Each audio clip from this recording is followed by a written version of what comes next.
Fala, combatentes, sejam bem-vindos a mais um CombateCast, podcast que vai além das leis. Meu nome é Lucas Barrios, sou advogado criminalista, estou aqui hoje com o Dr. Murilo, com o Dr. Diego e temos uma convidada especial, a doutora Isabelle. Doutora Isabelle, vou pedir por gentileza para a doutora se apresentar, falar um pouco sobre você.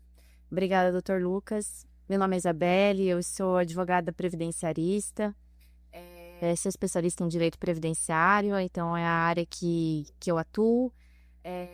Sou formada pela UEMP, sou mestre e sou professora também na área de direito previdenciário e estou aqui para contribuir com os doutores. Perfeito. Boa tarde, né? Boa tarde. Boa tarde, bom dia, boa noite. Não sei como é que o horário que estão assistindo, né? Bom, e o tema hoje? Hoje a gente vai conversar sobre um ponto de convergência, né, do direito previdenciário e também do direito criminal, que seria o auxílio reclusão. Acho interessante a gente conversar antes de falar exatamente sobre isso, que a doutora Isabelle pudesse conversar um pouco sobre o que abrange direito previdenciário, explicar para as pessoas, não é só sobre aposentadoria, sobre o que trata exatamente o direito previdenciário. Certo, doutor. Eu gosto de comparar, assim, eu gosto de fazer essa analogia com os meus alunos até, né, quando eu vou introduzir o direito previdenciário. Eu falo que é como se fosse um seguro, né? Às vezes chega um cliente e fala assim, poxa, mas eu trabalhei tanto e fui buscar um benefício e não consegui. Tá, mas o senhor recolheu? Ah, mas tem que recolher? Às vezes as pessoas não entendem isso, né? Existem pessoas muito simples que não sabem como que funciona, então eu falo assim, olha, você nunca bate o carro para depois contratar o seguro. O INSS é esse seguro. Então, você paga as prestações e eventual contingência você vai ser coberto pelo benefício que você pleitear. Então, eu gosto de fazer essa analogia.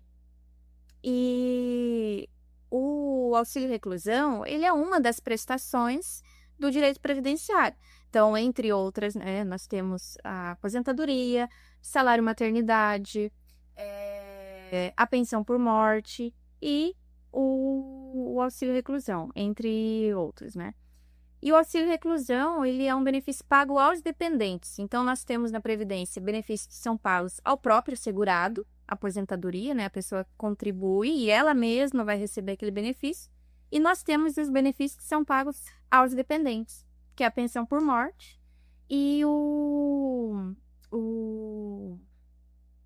auxílio reclusão, por exemplo, né? Então, eu acho que é um tema muito importante para a gente falar. Eu até agradeço que os doutores tenham combinado, né, da gente fazer esse encontro, porque é um tema que ele tem uma áurea, né, meio mitológica, fake news. Então, qualquer busca que a gente vai fazer aí nas redes sociais, vocês vão encontrar informações das mais diversas. Para todos os gostos. Até aqueles memes do Instagram, recebe até 6 mil, não sei quanto, o teto da Fique preso, né? Fique preso ali. Imagina. Seja preso para ganhar Vai estar no hotel 5 estrelas ganhando benefício, né? É como se você estivesse num spa, né? Olha, fique preso que você vai ganhar um benefício. Não é bem assim, a gente vai falar sobre isso. Pegando esse gancho, né, de que o direito previdenciário ele depende de um sistema que é contributivo, né? Não basta só ser preso, né? Acho que é interessante a gente conversar sobre isso mesmo, que não é só a pessoa ser presa, quais são os requisitos, que funciona. Os requisitos. É isso daí, porque eu recebo bastante perguntas nesse sentido. Atuo no criminal, aí por consequência a família acaba perguntando, né? Nunca fiz auxílio reclusão. E aí eu falo assim, bom, aí tem que procurar realmente quem sabe que vai fazer, né? Embora seja em razão da prisão, não faz parte ali, na minha visão, do direito criminal. E aí, no caso, eles vão falar assim, mas foi preso, tem direito? É só ser preso? É só isso? Já tem benefício? E até o que gera polêmica na população. O mito é esse, né? Seja preso porque você vai receber, né? Sua família vai ficar... Na verdade, eles nem falam da família, né? Como se o próprio preso, como se fosse um bônus, né? Ó, você ganhou um bônus aí por ser preso. Vai ficar ganhando, no final você vai tirar a poupança, né? E agora eu vou devolver a pergunta para os senhores. Conhece alguns dos seus clientes cuja família recebe auxílio reclusão?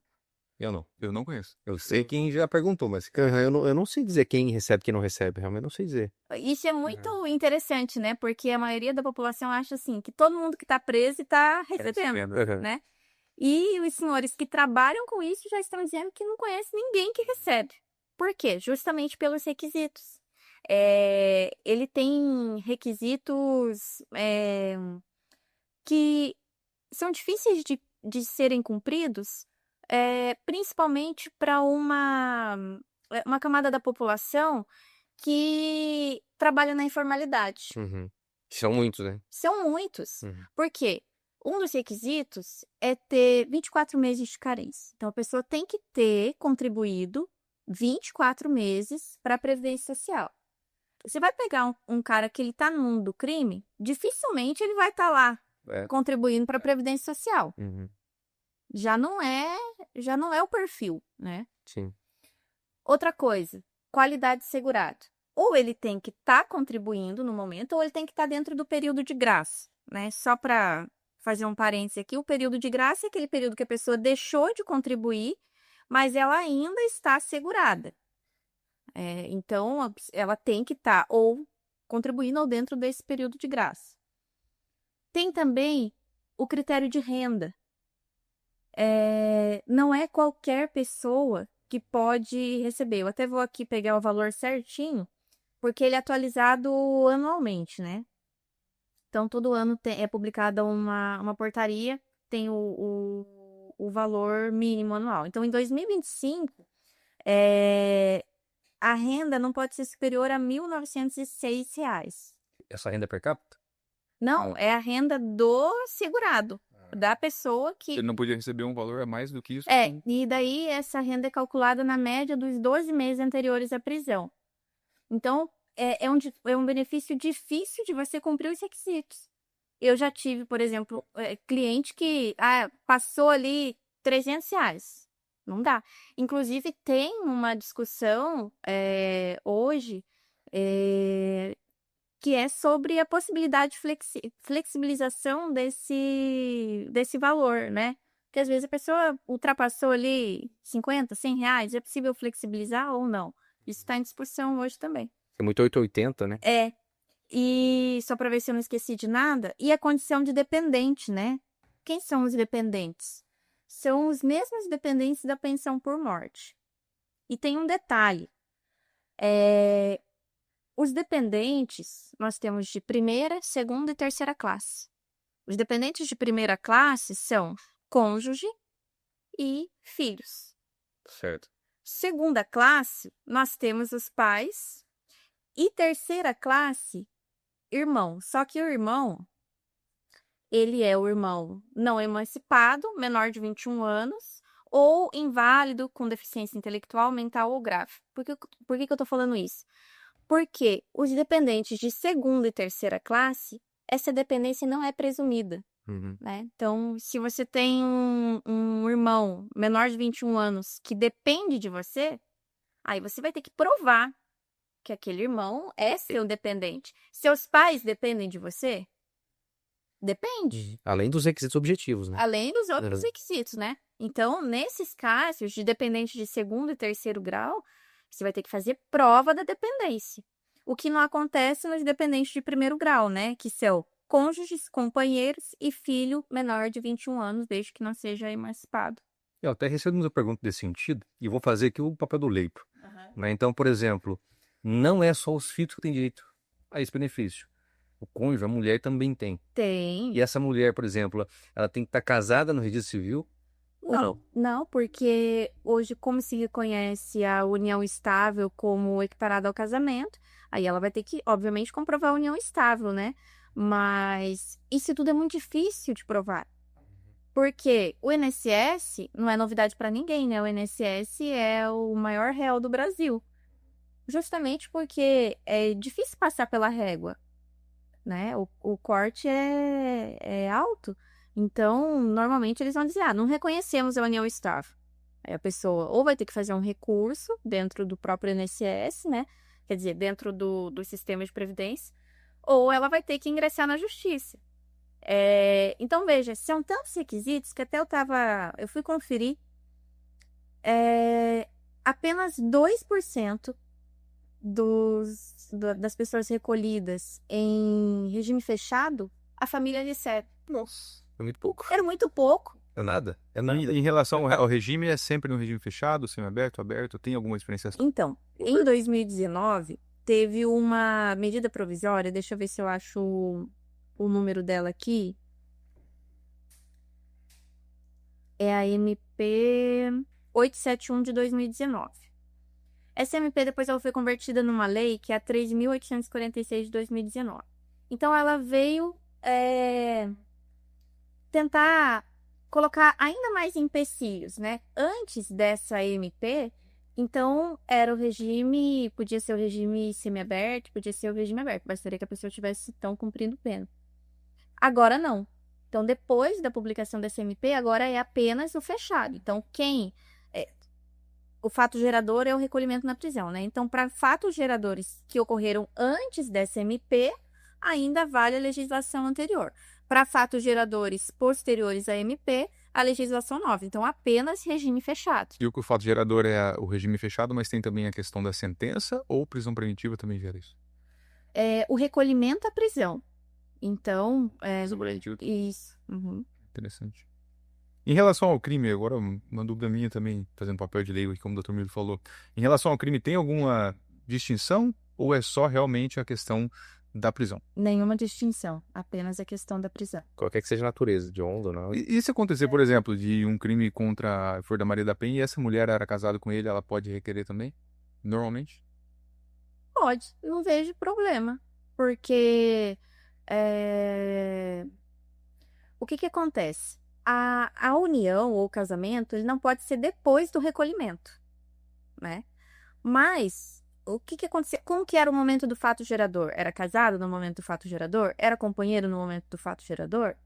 Então, esse é o momento apropriado para a gente verificar as condições, né? Agora, o que não pode acontecer é a pessoa se aproveitar, né? Ah, então ele tá preso, vou lá, vamos casar, então. Não pode, porque daí o fato gerador já aconteceu. E por quanto tempo que ele recebe benefício, os dependentes? Enquanto estiver Enquanto estiver preso. estiver preso. Salvo se acontecer alguma situação, né, de cessação anterior. Por exemplo, óbito do dependente. Óbito do dependente, se for só um dependente, aí vai cessar o benefício. Mas se não acontecer nenhuma das condições, das hipóteses, né, enquanto durar o recolhimento. E aí que eu acho interessante essa ideia de segurança, né, de seguro. Por quê? Você paga um seguro para se acontecer alguma contingência, você ter aquela segurança. Então, a gente gostaria que as pessoas olhassem um pouco para aquela família que não tem nada a ver com o crime que foi cometido, né? A criança que tinha por exemplo, o pai ali que era o provedor da casa. E esse provedor, ele vem a ser recolhido em regime fechado e o sustento dessa criança? Sim. Né? Então, é importante a gente fazer essa reflexão, porque não é um benefício pago para a pessoa que está recolhida. Então, aconteceu assim, foi uma desinformação tão grande que esse benefício hoje é um tabu. Sim. Eu acho que muitas pessoas nem procuram tanto, porque é tanta desinformação que gera uma desconfiança mesmo. Eu recebo vários contatos, falando assim, aí foi preso, alguém tem direito, ou não falo nem direito, eu falo assim, qual que é o benefício que eu tenho? Meu marido foi preso, qual benefício eu tenho? Enfim, então sempre buscando benefício em razão da prisão. Mas até um ponto importante deixar claro, eu atuo muito em processo de falsas acusações, né? Ou seja, pessoas são acusadas falsamente, são homens de família que têm mulher, têm filhos pequenos, que recebem uma notícia e normalmente de estupro de vulnerável, né? Que hoje é muito fácil ser uma acusação como essa, a palavra da suposta vítima é uma grande relevância, estou atuando no caso agora, né? Quem está provando, tem assistente técnico, psicólogo, provamos que houve uma manipulação por parte do pai na criança, houve depoimento especial, A criança foi lá e falando mecanicamente, todas as vezes que era perguntada, e aí o juiz percebeu, a promotora percebeu, a própria psicóloga perita que estava fazendo depoimento percebeu, e aí começou a repetir a mesma pergunta. Tava em intervalo, fazia a mesma pergunta. E ela, ao invés de responder aquilo que era perguntado, ela voltava, puxava a fita, né, voltava a fita e começava a falar tudo de novo, mas sempre alinhadinho, né? Ou seja, foi manipulado. E aí essa pessoa vai presa. Essa pessoa que foi presa era um trabalhador que ganhava mais que R$ 1.900, porque está correndo atrás da tua vida, e aí vai preso, aí fica o filho, fica a família tudo desamparado, e aí não tem direito, mesmo recolhendo, mesmo sendo segurado, não tem direito ao auxílio reclusão. E aí o pessoal vai lá, mete o pau falando que auxílio reclusão é um benefício. Aí o pai de família que precisa, que vai responder um processo desse tamanho, não recebe. E aí, quem recebe? 2%. Mas é 2% porque o pessoal não faz a solicitação ou é porque não tem direito? Porque realmente quem comete o crime, quem é o bandido mesmo, obviamente não vai contribuir. E aí que é importante deixar claro.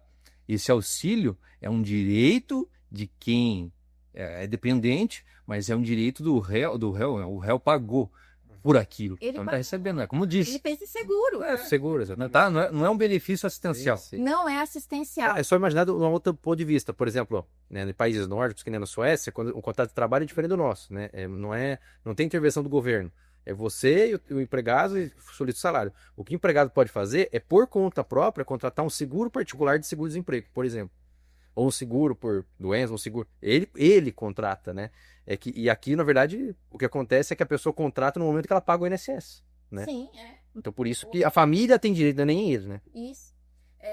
E tem um outro detalhe também que eu queria comentar, que é a limitação do valor. Antes dessa MP, tinha um critério de cálculo que era baseado em 100% dos salários de benefício que ele tinha recolhido até ali, até a data do fato gerador. E a MP, ela veio endurecer isso e colocou que é um salário mínimo. Então, não importa quanto que a pessoa recolhia, vai receber um salário mínimo. Vai ser polêmica também. Eu acho que não é por aí. Eu acho que tem que ser equivalente ao que a pessoa pagou, Sim. né? Porque não é nenhuma caridade. Exato. É um contrato de seguro, né? Não é um contrato, mas só para usar essa comparação, né? Sim. Então, uma outra coisa também que eu queria comentar e essa matéria, ela conversa muito, né, com as nossas áreas de atuação, acho que isso também é bem legal, que é o princípio da não transcendência da pena, né? A pena, ela não vai ultrapassar a pessoa que está cumprindo a pena. Então, de certa forma, quando esse pai de família ou essa mãe de família, ela é levada ao regime fechado, o restante da família está sofrendo a pena, né? Sim. Claro que nem todo sofrimento a gente vai dar conta de amenizar, Sim. né? Mas esse relativo à renda é possível de amenizar. É uma materialização desse princípio, né? Sim. Aí outra, se o regime da Previdência é obrigatório, a pessoa tem que recolher. Então ela recolhe compulsoriamente. E se na lei está previsto que ela tem direito àquilo ali, por que não fazer cumprir? Ou então dá a opção da pessoa, né, não tá mais obrigada à Previdência Social, então ela pega e corre atrás. Eu acho que não tem nada a ver reclamar desse tipo de coisa, né? Eu acho que... E outra, não recebe auxílio reclusão. Aí acontece com muita frequência também. Ele está preso lá. Pensão alimentícia. Aí eu vou entrar com um processo para fixar a pensão alimentícia. Como que ele vai pagar? Consequência. Qual que é a consequência? Cada preso. Aí vai pro avô, pra avó. Eu tive um caso bem interessante, que era assim, a pessoa me procurou para um auxílio reclusão para um filho menor, e eu fui verificar e o critério de renda na pessoa era empregado, tinha a carência de 24 meses, tinha qualidade de segurado, estava tudo certinho. O valor ultrapassava a média para aquele ano, né? E daí eu reparei que o menino, ele recebia pensão, vinha descontado em folha de pagamento. Aí eu fiquei pensando como que existe uma falha aí na legislação que eu acho que ela deveria proteger, isso é uma opinião pessoal, tá? Eu acho que ela deveria proteger pelo menos a pensão alimentícia. ultrapassou a renda. Não, mas a pensão alimentícia era de 30%? Tinha que ter pelo menos pagamento da pensão alimentícia, porque eu acho que não faz sentido, eu acho que é uma incongruência. A pessoa tá segurado e o filho dela não ter direito nem de receber a pensão, o valor equivalente à pensão alimentícia, porque o critério de renda passou ali 100, R$ 200. Não tem lógica. Ele poder nem ter critério de renda, né? Porque isso já ele tá contribuindo, né? Ele, é claro, né? É pau no réu, né? E aí De todos os lados. E essa MP, ela veio nessa esteira de vamos dificultar a vida dos bandidos, na esteira desse argumento aí. dá voto. Dá voto. Dá voto. Vai, com certeza. Dá voto, mas aí vira o ciclo vicioso, porque daí a criança não vai ter uma boa condição de vida, não vai conseguir estudar bem, não vai estar ausente, vai estar ausente, vai para qual caminho? É. Na verdade, é fomentar o próprio Cara, sistema, né? é ridículo, porque o povo não entende. O governo vai pagar pro bandido, o cara tá preso, ele vai receber? Não é para ele, porque ele não vai receber lá dentro. E às vezes ajuda, inclusive, o cara lá, porque o Estado não fornece, tem que fornecer. É interessante, porque é sempre política no sentido de atacar consequências e não causas, né? É sempre o mesmo sentido, sempre uma coisa. Não muda nada. E os documentos para requerer esse benefício é muito difícil, muito burocrático? Olha, Como que é? na verdade, o que vai precisar, né? Independente, ele vai ter que provar o vínculo, né? Então, se é filho, é a certidão de nascimento, documentos pessoais, é cônjuge, a certidão de casamento, se tiver união estável, contrato. Se não tiver, vai valer a regra que se usa para pensão por morte. Hoje em dia, o que é a regra da pensão por morte? Para provar que é companheiro ou companheira. A regra é que você tem que ter documentos que comprovem que que o segurado, né, e a companheira, ou vice-versa, mantiveram uma união estável nos últimos 24 meses anteriores ao fato gerador. Então, aí a gente vai ter que, o advogado vai fazer uma busca. Então, o que tem de prova disso? Vocês tinham conta conjunta, conta de água e luz no mesmo endereço, vamos procurar aí lugares que vocês faziam compra e tinham ficha no nome dos dois, então a gente vai ter que provar essa união. E tem também a certidão que é obrigada a apresentar uma certidão de permanência carcerária. Então, a vara de execuções penais ela vai fornecer essa certidão para demonstrar que o segurado está recolhido em regime fechado e que ele se mantém em regime fechado, né? Por isso que é obrigatório ficar renovando trimestralmente essa certidão, no caso das pessoas que já têm o benefício concedido, né? Se a pessoa não demonstrar, é caso de suspensão do benefício daí ela só vai voltar a receber a partir do momento que ela demonstrar. A gente tá atuando num processo de homicídio e a pessoa está presa preventivamente. Atravessaram a petição no processo lá. Falei, uai, pedido de habilitação. Constou lá. Aí eu fui ver, era um advogado pedindo que os juízes pedissem, porque é um processo segredo, pedisse essa certidão. Para poder pegar, né? Entendi. Isabela, pergunta que eu faço, assim, mas com esse ponto de vista aí do advogado. Hoje você tem grande dificuldade quando vai numa agência de INSS, o tratamento com o advogado, com as pessoas? Ou é tranquilo, depende do lugar? Não, porque hoje hoje é diferente, né? Hoje você faz tudo através do aplicativo. Então, comparecer em agência hoje é raríssimo, é só quando você não tem outro jeito mesmo, você tem que agendar para ir na agência. Ou perícia médica e tal. Mas, inclusive, até hoje tem teleperícia, né? Isso a ida à agência está diminuindo cada vez mais. Mas, então, esse não é o caso, porque hoje, através do aplicativo Meu INSS, é possível fazer. Eu digo assim, é possível, mas não é aconselhável, né? Tem várias coisas no direito que a pessoa pode fazer sozinha, mas não deve. Porque,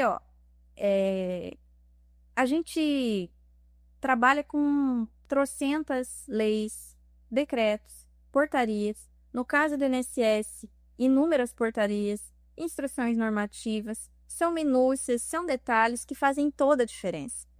Aí tem aquele cliente que fala assim, eu não vou pagar advogado, eu vou sozinho. Pode ir. Mas você pode também estar colocando em xeque seu direito, né? Porque uma falha ali na hora do pedido administrativo, você atrapalha o resto do trabalho. Às vezes a pessoa fala assim, eu vou fazer o pedido administrativo sozinha. Se der certo, beleza, eu economizei o advogado. E se não der certo, aí sim eu procuro advogado. Essa pessoa provavelmente ela vai ficar mais caro o que ela está fazendo do que se ela fosse pagar um advogado desde o início. Porque não conhecer, eu falo assim, você não vai para uma batalha, para uma guerra com um gigante com uma faquinha, né? Por quê? O INSS ele é o maior réu do Brasil. Então, ele sabe litigar, né? Então, você tem que escolher alguém que saiba litigar. Litigar no bom sentido, né? Você esteja preparado para isso, né? Sim. Então, eu falo que, às vezes, essa vontade de economizar com um advogado pode sair bem caro. Pode colocar todo o direito por água abaixo. Quando as pessoas começam a falar que sai chorando de lá Perícia. Da perícia, Nossa. Eu tive uma época que eu comecei, né, da advocacia, comecei a... Ela ia Jacarezinho, né, inclusive. Comecei a pegar o previdenciário, cara, que eu vi de gente, tipo, que o médico foi lá, apertou mesmo, a pessoa morreu de dor, ficou com vergonha de falar, perdeu o benefício, não conseguiu o benefício, aí tinha que pagar, recolher de novo. Nossa, cara, uma situação que eu não sabia lidar, né? Jacarezinho era pra mim, ele é bem complexo essas questões. Já vi lá também gente brigar com o médico. Brigar fisicamente mesmo. Verdade. De briga, isso aí. luta corporal. Porque esse cara, eu acho, por ser um regime geral, eu até entendo a intenção, mas eu acho muito humilhante. A pessoa pegar uma fila, tá lá, tipo, às vezes sem movimento da perna, tá de cadeira de roda, tem que enfrentar toda aquela humilhação. Vai de ambulância lá, né? E às vezes depois tem que entrar ainda judicialmente pra conseguir. O Atestmed, que é a possibilidade hoje de você conseguir enviar o atestado pelo aplicativo, ele facilitou muito isso. Sim. Porque hoje, se o médico atestou, o médico é a pessoa habilitada para dizer que aquela pessoa está com necessidade de ficar afastado do trabalho por 6 meses, por uma doença tal, com sintomas tal. O médico é a pessoa habilitada para falar isso. Então, se o médico fornece esse atestado, qual a necessidade da pessoa sair da sua casa para ir para a perícia? Então, eu achei que o INSS acertou muito nesse Atestmed. Porque hoje a pessoa junta o atestado. Até estive conversando com um perito do INSS esses dias. Falei, doutor, como que funciona essa análise na prática, né? Tava curiosa, queria ouvir da boca dele como que funciona. Ele falou assim, doutor, a análise é formal. Porque eu não sei, eu não tô vendo a pessoa. Eu olho se o atestado tá preenchendo os requisitos formais, que tem lá os requisitos formais que o INSS pede.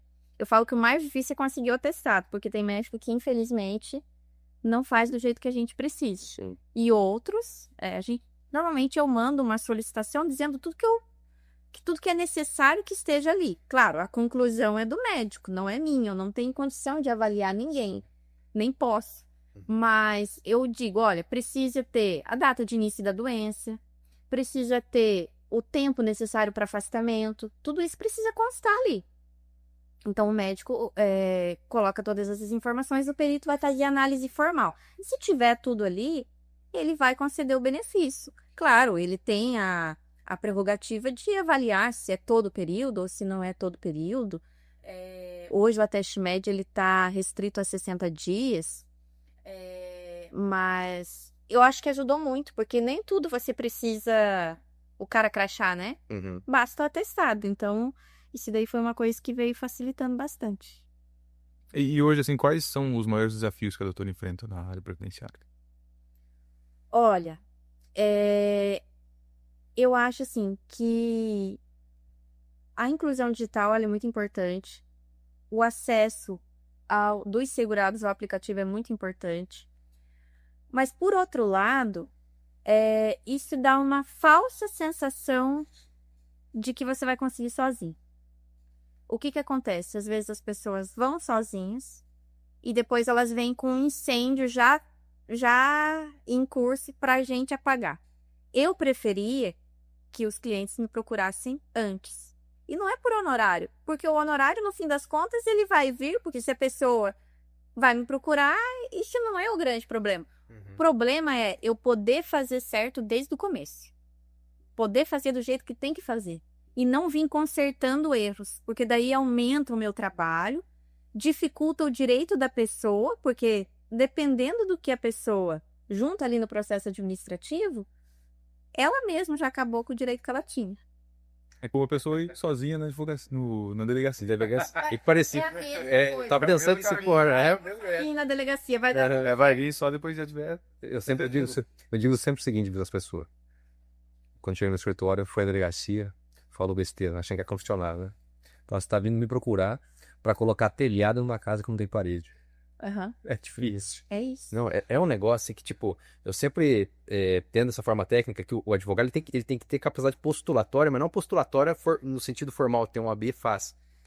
No sentido de tomar cuidado. Porque, por exemplo, já vi colega falar que, quando você entra no Tribunal Regional, Federal, eles aceitam, você não precisa provar ano a ano, por exemplo, aposentadoria rural.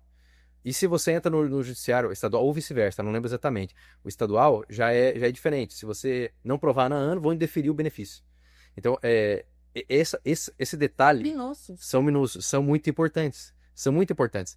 Outro dia eu estava, num dos últimos que eu fui sustentar lá no tribunal, que o doutor falou, é perfeito, exatamente isso.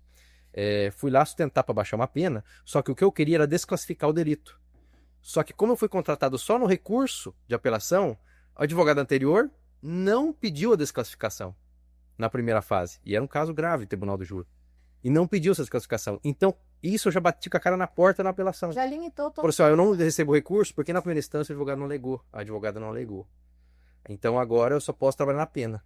Então você já, né, um outro êxito que você teria. Tinha condições de fazer Exato. um trabalho excelente, Excelente. Aham. mas isso já te limitou. E é o caso que nem, por exemplo, a pessoa poderia receber uma aposentadoria maior e ela recebe uma menor. Não acontece isso também? Acontece. E hoje o que está acontecendo também, que eu tô vendo muito. Opa, bati na mesa. Eu tô vendo muito atravessadores. Então, assim, tem o fulano lá que ele vai me ajudar.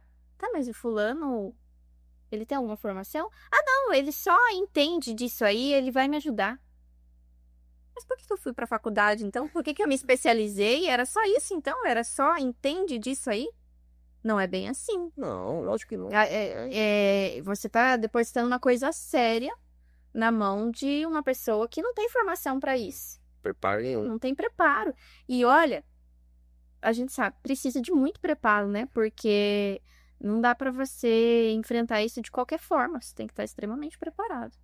Não, acontece muito, principalmente, por exemplo, aconteceu comigo, né? Também no início, eu migrei na área, e aí o pessoal falava assim, família, morreu um familiar, e aí precisa pedir a pensão por morte.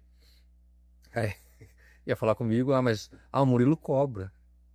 Mas daí tem o fulano que faz sem cobrar, né? Que é amigo, ou outro parente, enfim. Cara, mas é um favor que me faz. E assim, nem vai, meu. Não valoriza. E aí, enfim, se deu certo, não deu, não sei. Mas realmente não valoriza o teu trabalho, não valoriza aquilo que fez, aquilo que estudou. E, às vezes está recebendo um valor que é menor do que poderia estar recebendo. Tem sim, uma pergunta. Infelizmente, cara. É tudo isso aí, né? Às vezes a pessoa, você vai... Um exemplo até bobo. Você vai comprar um computador. Você vai comprar o mais barato ou você vai comprar aquele que vai ter o melhor custo-benefício, que vai atender a tua necessidade? Cara, é a mesma coisa. Você vai pagar barato, você vai sofrer com aquilo. Se você pagar um pouco mais caro, se você quiser ter algo mais sofisticado, né? Que vai atender tudo. Vai ser diferente. Tudo é a mesma coisa, que a pessoa não para e percebe porque é uma prestação de serviço. Eu gosto de comparar com um médico também, né? Sim. Quando você vai em um médico, você quer o melhor médico. O médico que você tem confiança, né? E então o problema desses atravessadores é que a pessoa ela vai procurar uma pessoa que não tem especialidade nenhuma, né? Por quê? É uma coisa muito importante. A gente que atua no direito previdenciário, a gente sabe que um benefício previdenciário, ele muda a vida da pessoa. Mas de um salário mínimo, muda. Quem tá precisando, um salário mínimo muda. Sim, com certeza.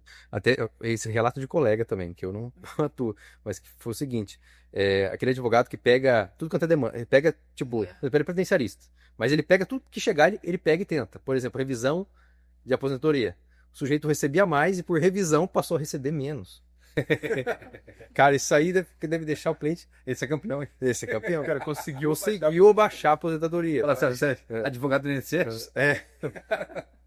Então, pessoal, fiquem espertos, porque, cara, é muito fácil. É falso advogado, né? É golpes do falso advogado. É gente que não é da área fazendo previdenciário. Tem muito isso aí, né? Aí ele seu exemplo, né, de médico compara com advogado também, especialidade. As especialidades, né? Sempre falo, né, Murilo? Sempre falo, né? Vai contratar um advogado, é a mesma coisa que contratar um médico. Tá com problema no coração, contrata o cardiologista, não é? Não ortopedista. Problema criminal é criminalista, previdenciário é previdenciarista. Tem que É respeitar. aquilo que eu falo. Pode. Pode. Ninguém vai impedir o advogado de fazer, nem Sim. o cliente de contratar. Poder pode. Mas não é a melhor opção. Vai ter consequências, Sim. né? Com todo respeito aos demais colegas, mas é assim que funciona. Mas eu não me atrevo a fazer nada de previdenciário. Tanto que quando eu comecei já não gostei, entendeu? Já vi que eu não era minha praia, não era o que eu gostava. Tanto que quando chega no escritório, o doutor sabe que vai pra ela. Não fica nada pra cá. Eu também, se me colocar num tribunal do júri, Bora. Aonde? Uma outra coisa que eu achei aqui interessante para a gente falar é que ele não é cumulável com remuneração de empresa e outros benefícios. Então, por exemplo, benefício por incapacidade, pensão por morte, salário maternidade, aposentadoria, bônus de permanência de serviço. Então, ele não cumula. Tá vendo como ele é bem restrito? Sim. Ele é bem restrito. Se for ver 2%, ainda dá pra a gente pensar assim, nossa, mas quem são esses 2%? Porque é difícil chegar, né? É muito pouco. Isso aqui tem um mercado aí? Eu vi que a doutora fez uma publicação recentemente, uma questão que eu não conhecia mesmo, um benefício para pessoas dependentes de vítima de feminicídio, Ah, é legal. maiores de 18 Uhum. anos, né? Isso. O que acontece? Esse é um benefício que ele não é um benefício que depende de contribuição. Então, por exemplo, a mãe faleceu, vítima de feminicídio. Se aquela mãe ela era segurada da Previdência, ela vai deixar uma pensão por morte para os seus dependentes, né? Ok. Mas e se ela não era segurada? E esses dependentes daí vão ficar como? Vão ficar desamparados? Porque vamos imaginar aqui uma situação hipotética, né? E vamos imaginar que é o pai ou o padrasto, então uma pessoa que era responsável ali pelo lar ou que ajudava na provisão ali do lar. E aí a mãe ou a madrasta falece e essa criança, né? Se não era segurada, vai ficar como? Então, foi instituída essa pensão, ela é temporária. Não, a gente fala pensão, mas não é a pensão por morte propriamente dita, né? Ela é uma pensão temporária para que esses dependentes eles tenham esse acolhimento por um tempo, né? Até se restabelecer de alguma forma, a família, enfim. E isso foi um avanço bem legal também. O feminicídio tem que ser praticado pelo companheiro ou não, necessariamente? Não, vítimas de feminicídio. Feminicídio, qualquer que seja. E por quanto tempo recebe? Então, vou ter que dar uma olhada. Agora eu acho que 6 meses, mas vamos ver. É provisório, né? É provisório, aham. Entendi. Cara, boa pergunta. Tem coisas que não responde. Por exemplo, se tem algo parecido para o homem que é vítima, pai de família que é vítima, e de repente. Olha, como é muito novo, eu acredito que tudo isso vai ser enfrentado pela jurisprudência daí.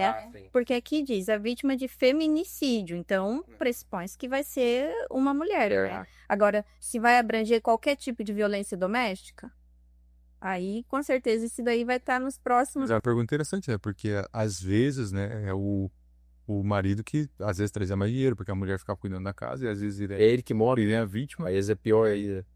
Tipo, pior pros filhos, né? Exato. Não é tão comum, mas se acontecer, não.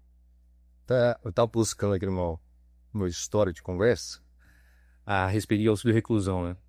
E aí ele veio aqui um caso que agora que eu lembrei. Puxei ele pra pesquisar, porque sempre o pessoal pergunta. Teve um cliente que entrou em contato comigo, foi em julho. Esse cliente, inclusive, ele foi um pouco ríspido até, na época. Eu falei, cara estranho, sempre foi muito bacana, uma relação muito saudável. E aí falaram pra ele do tal auxílio reclusão. E ele tinha ficado preso preventivamente. Eu entrei no processo. Era um acidente de trânsito, né? Lembro quem que é isso. Era isso. Acidente de trânsito. aconteceu próximo de Londrina. Ele foi preso porque estava embriagado, e aí ele ficou uns dias preso, a família me contratou, e foi questão de dias, a gente entrou com habeas corpus, conseguimos a liberdade. Foi posto liberdade, mas ele ficou um tempinho preso até nos contratar. E aí, cara, passou, eu acho que mais de 2 anos de processo rodando. Aí, do nada, depois de 2 anos, o cara veio e falou pra mim aqui, até vou ler aqui, ó, Uhum. o que ele falou. Ele mandou uma mensagem, do nada, né? Foi em julho. Doutor Murilo, vocês não constataram isso? Com várias interrogações. Falei, diabo é isso, né? Na minha defesa, todos sabiam o que eu estava trabalhando. Então eu pago e ainda estou pagando. E por que vocês não viram isso? Pagou o INSS. Minha esposa teve que sair de casa porque eu não conseguia manter ela sozinho. E então, cadê o meu auxílio reclusão? Se eu mandei toda a documentação para vocês. Minha esposa teve que pagar contas e eu não podia fazer nada.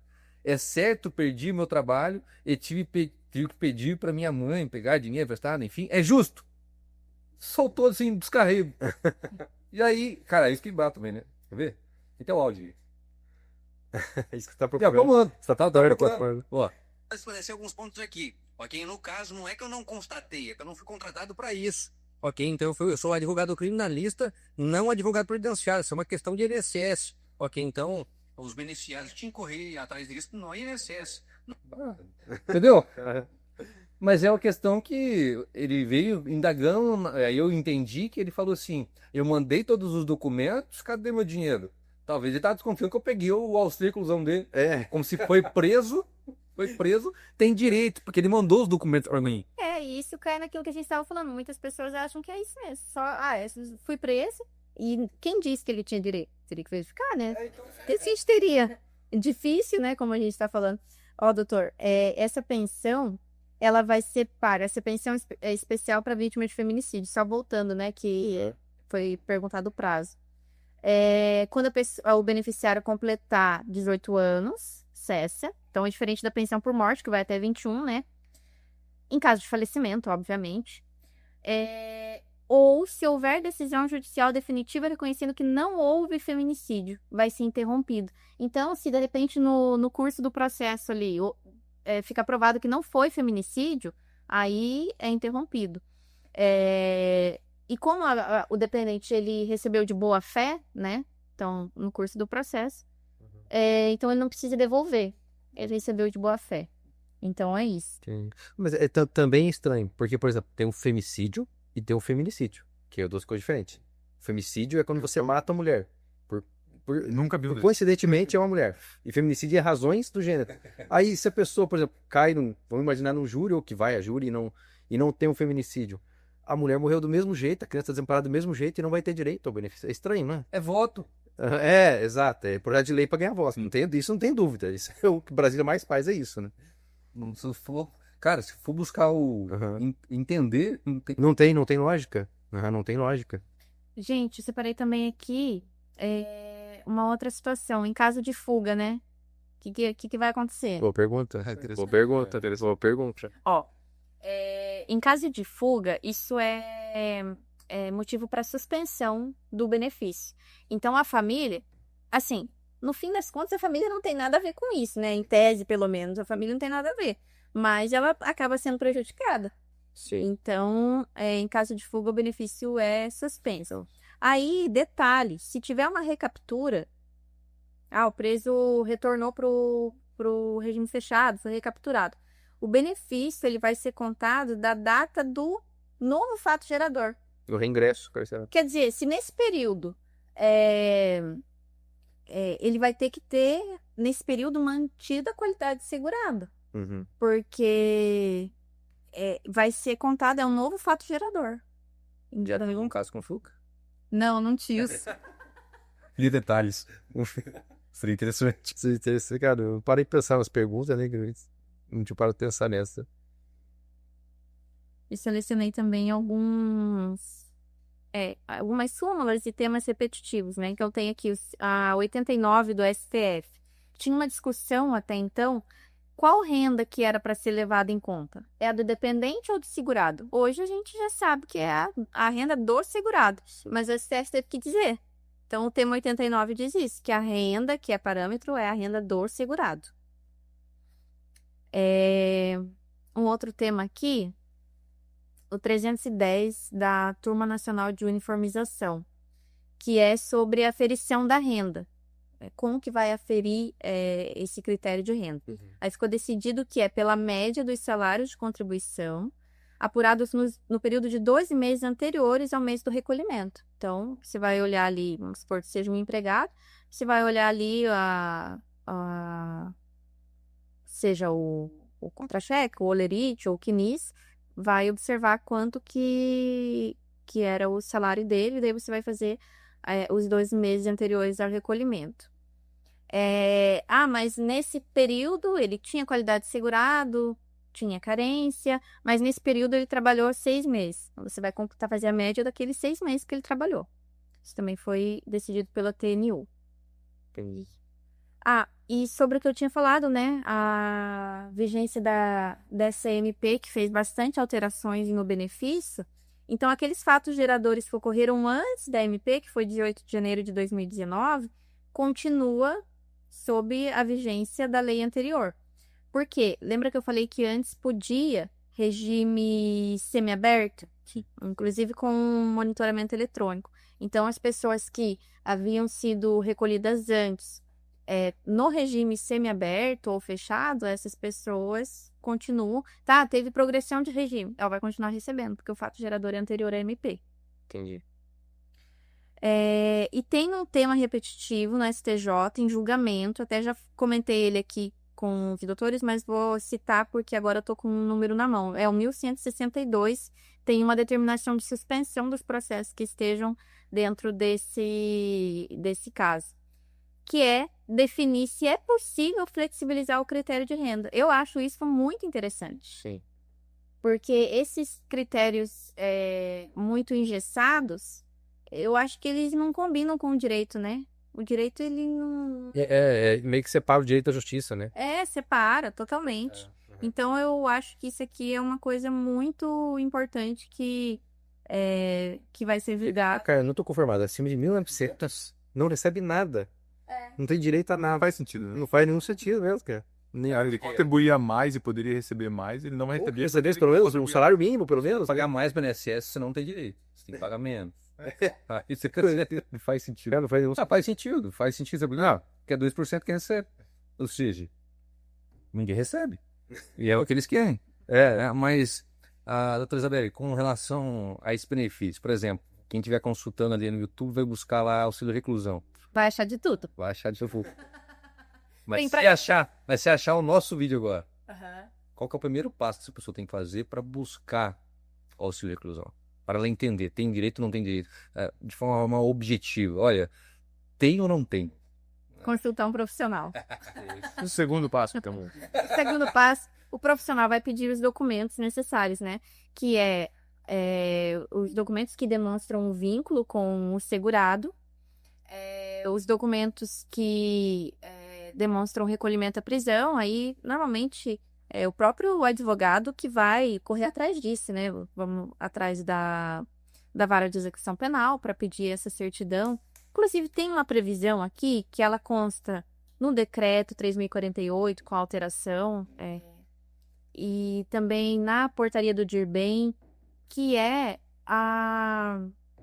uma opção de uma base de dados do CNJ, que o advogado teria a própria parte também, né? Mas a gente teria acesso a essa base de dados do CNJ para comprovar que ele está preso em regime fechado, para não precisar ficar tirando essa certidão trimestralmente, porque isso atrapalha muito o trabalho nas varas de execução penal. Sim.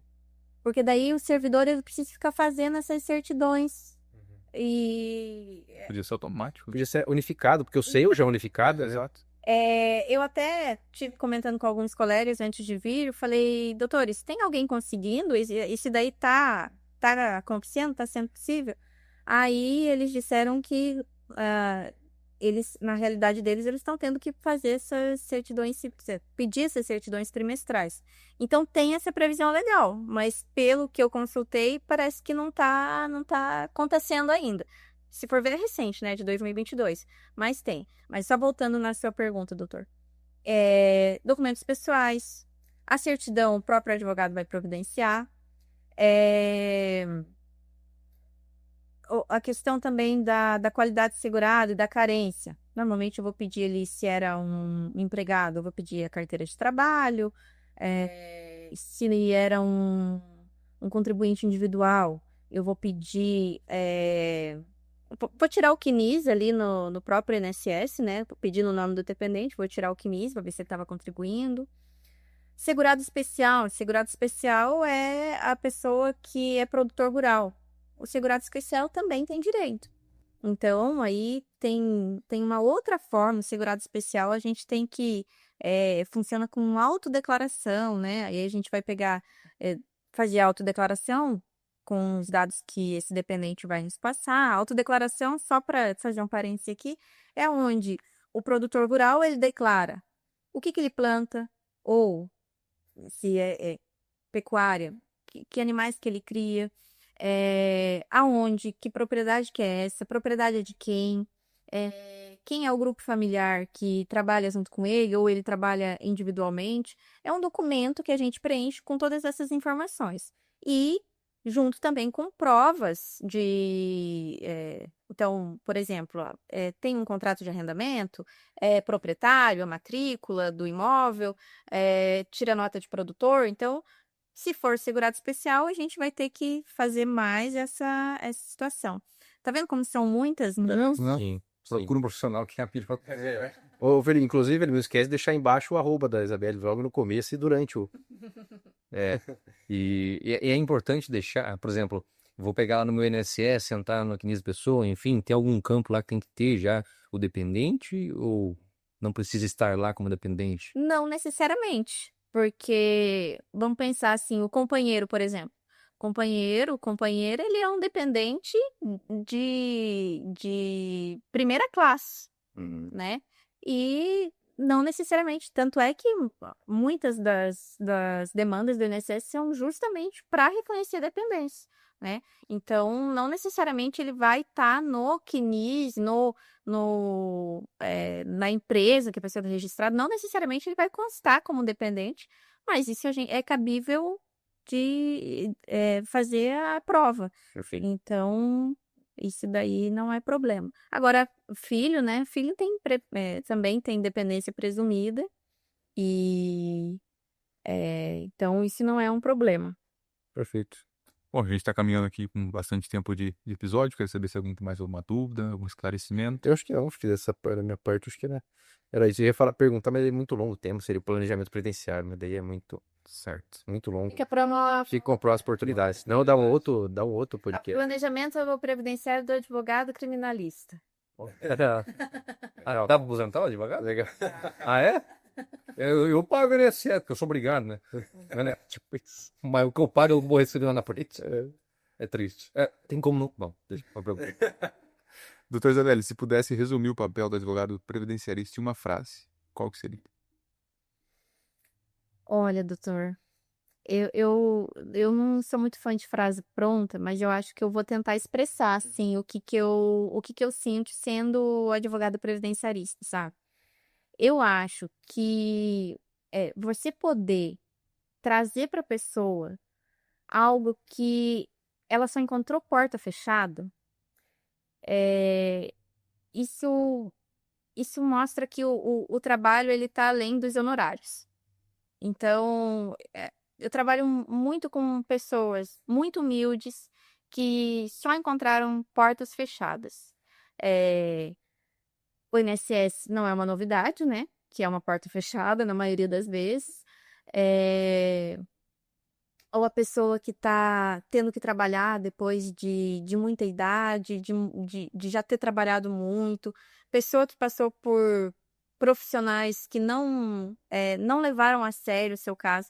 Então, você trazer, nem que seja, igual eu disse, um salário pequeno, mas você poder ser um instrumento para aquela pessoa obter esse benefício, o brilho nos olhos não tem o que pague. Então, você vê que realmente aquilo faz a diferença na vida da pessoa. Eu acho que eu sou apaixonada pelo direito previdenciário, técnica, por tudo isso. Mas quando você consegue, em uma única coisa, você consegue aliar aquilo que você gosta com aquilo que te satisfaz e beneficiar alguém, eu acho que aí você já zerou. É o ápice. Perfeito. Então, para mim, eu falo que eu advogo no direito previdenciário com prazer mesmo. Eu gosto muito de fazer isso. Eu gosto de brigar com o INSS, tá bom?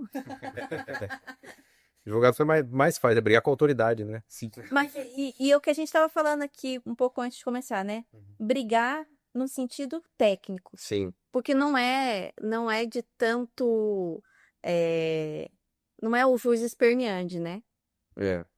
A técnica é tudo no direito. Eu falo que se você tiver técnica e estratégia, você não precisa se bater muito, Sim. Perfeito. né? Exatamente. Porque sabe o caminho certo, né? Não Sim, precisa ficar você sabe por onde você vai andar. gritando, né? A capacidade postulatória perdeu o sentido hoje em dia, né? Infelizmente. Que é essa, né? Se você ser você ser como é que posso dizer? O escudo para aquilo que ele não consegue. Ele quer expressar, ele quer dizer, ele quer ter, mas ele não consegue sozinho. Eu acho que isso que falta hoje na advocacia, né? Eu não sei os senhores, mas eu fico assim com. Me dá prazer mesmo. Você ganhar algo só na técnica. Sim. Por exemplo, uma nulidade no processo, no criminal, né?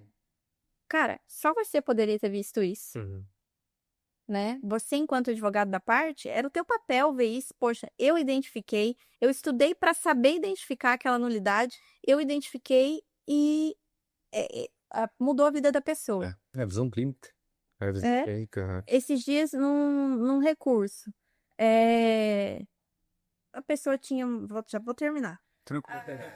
Você não tem Vou voltar à vontade. sentença procedente para aposentadoria e o INSS recorreu. Só que, só para contextualizar, o INSS ele traz contestações extremamente genéricas, porque o volume de trabalho é muito grande e os procuradores não têm tempo de ficar procurando as minúcias ali do caso, vez ou outra acontece, mas não é comum. O que acontece? Quando deu procedente, o INSS acordou. Opa, não, deu procedente, vou recorrer. Aí, ali no recurso, ele alegou tudo que ele podia alegar, que deveria ter alegado em contestação. Se é um profissional um pouco mais desavisado, tudo bem. Provavelmente o julgador ia identificar ali que não foi alegado, né, na Primeira oportunidade. primeira oportunidade. Tudo bem. Mas eu falei, eu vou trabalhar no mérito, mas eu vou ganhar esse recurso só na parte técnica. Se não alegou em primeira instância, é um abraço. Aí, dito e feito. Eu falei, gente, um olho clínico, porque poderia ser que o julgador, no caso era a turma recursal, que o juiz visse. Ok, mas quanto tempo ele ia demorar para ver aquilo? Quando eu aleguei, foi concluído e Na hora. já acabou, entendeu? Então, esse olhar, essa técnica, ajuda a facilitar a vida do seu cliente. E por isso que é importante que os clientes eles procurem mesmo pessoas que têm condições de conceder isso, né? De fazer isso da melhor forma. E eu acho que isso é um consenso aqui entre nós, né? Ter essa especialidade no que faz toda a diferença. A gente vive isso e sabe dizer isso com propriedade. Perfeito. É por aí que quando você vê, por exemplo, uma alegação final, vai cuidar outra parte, você tem aquele ímpeto de pensar emocionalmente, né? Pô, putz, tá ligando isso aqui, que raiva que eu tô. Se você olhar, né? Que dá na hora, mas se você olhar com clareza, começa a olhar questão legal, técnica, jurisprudência, você sempre acha, né? Você sempre encontra Acha? o caminho certo, Uhum. com certeza. E foi a experiência prática que Tu vai editar isso. a gente sabe que a gente vai ficando cada vez mais refinado, né? Sim, sim, com certeza. Bom, queria Voltando agradecer, aí, modéstia. queria agradecer a presença da doutora Isabelle, né? Imagina, eu que agradeço. Vivos. Alguém mais? Tamo junto, irmão. Viu? Outro. Agradeço, então. Agradeço aqui o convite, Isabel, por ter vindo aí. E não deixe de seguir no Instagram, doutora Isabelle Muralha. Eu que agradeço, doutores. É isso, então.